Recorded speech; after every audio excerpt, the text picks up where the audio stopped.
Hello everyone, my name is Ed Hammerly and this is my chicken coop here in New Jersey. I decided to make you this video so if you were pondering the idea of getting chickens, or if you already have decided to do so but wanted some ideas as to how to build a chicken coop, you could get a few tips here. So let's start off with as to why you might want to do it. For starters, the eggs themselves are far better tasting than any egg that you're going to get in the store. The chickens are taken care of better here. You may have watched some videos on television where in some commercial situations where they're breeding massive amounts of chickens, that the chickens are in cages, they're defecating on each other, stacked on top of one another, unable to move. They're also given antibiotics or hormones and stuff like that. So here, there's nothing of the such. We only feed them organic matter. They eat bugs and worms and so forth. So the food that you're eating was from an animal that was taken care of far better than at a commercial place. The other nice feature, as I mentioned, we give them our scraps. Well, what happens is during the course of a day, it could be a broccoli end or anything that you're not typically going to eat, as opposed to throwing them in the garbage. We're giving them to the chickens, they're eating organic food, and in turn that food is going into the eggs. So it's a nice way of not wasting or not creating garbage, but yet providing food that the chickens can then provide to us.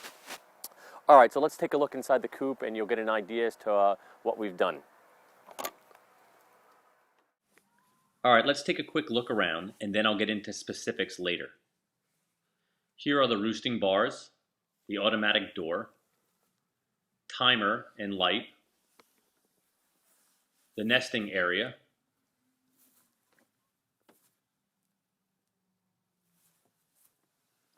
our feeder, and then lastly, our water feeder with heater. Oops, and I almost forgot our ceiling, our radiant reflective barrier. This will keep the chicken body heat and hot water heater heat inside the coop in the wintertime and reflect away the heat from the sun on the rooftop in the summer.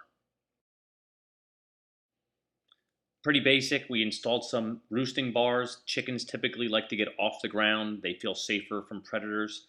So they'll all snuggle up together on these 2x3s here. Every coop should have one. A light switch and a bulb.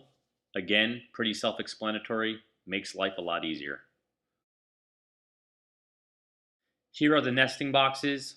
A little straw and you're ready to go. This coop is basically capable of handling about 10 to 15 to 20 chickens. This is our indoor homemade PVC chicken feeder. What's nice about this is it holds a lot of food, which will last several weeks. And it's nice for those days when it's rainy or snowy or what have you, when the chickens don't typically go outside, but yet they can get some food. Another nice feature is our thermostat controlled heated water system. The metal plate below will maintain a temperature just above freezing so that the chickens will always have water to drink, even on the coldest days. And as I mentioned before, one additional perk is that the heater will throw off some additional heat into the coop. You'll also notice the placement of an outlet for this purpose. And lastly, I provided plywood and some chicken wire to prevent the chickens from defecating into the water supply. Another thing to think about is coop placement. You'll see here that we can access inside the coop as well as get the eggs without ever going in the penned-in area. This makes life extremely convenient and also keeps your feet clean. And here is the best feature of the entire coop, both for convenience and security. No urban or suburban chicken coop owner should be without one. Predators are most active between dusk and dawn. Chickens will instinctively seek shelter or higher ground as dusk approaches.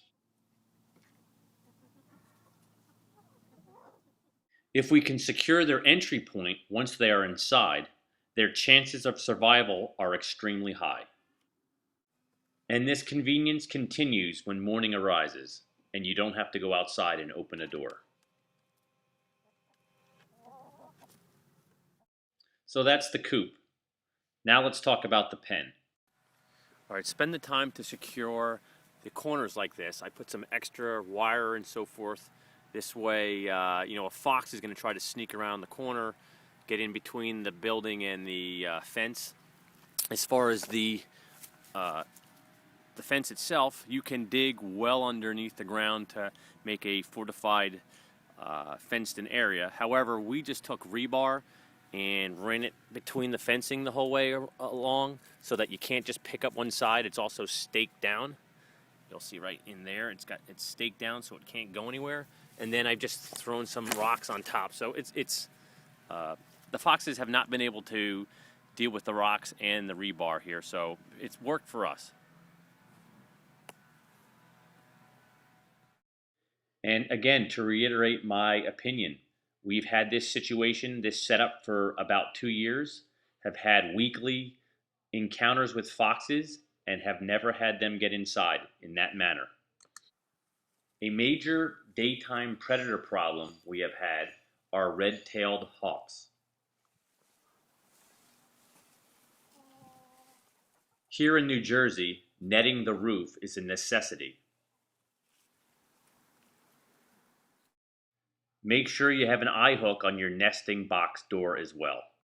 Don't underestimate the tenacity of raccoons and other predators.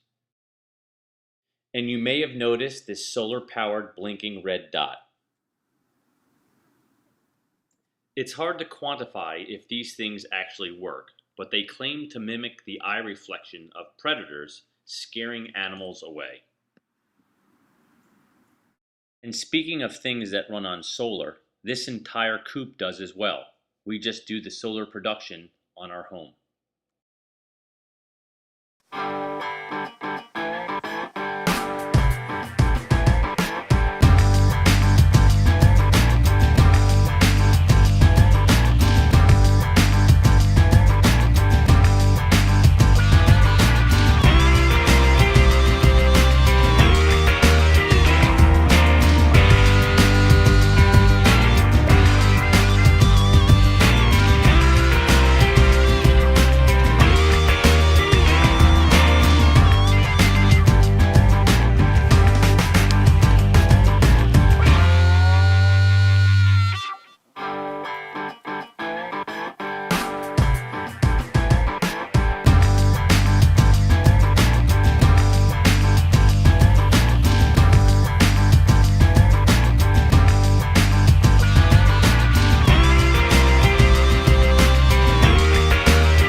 Want to learn more about chickens, chicken coops, sustainability, solar, and more? Contact me at njrenewableenergy.com. Thank you.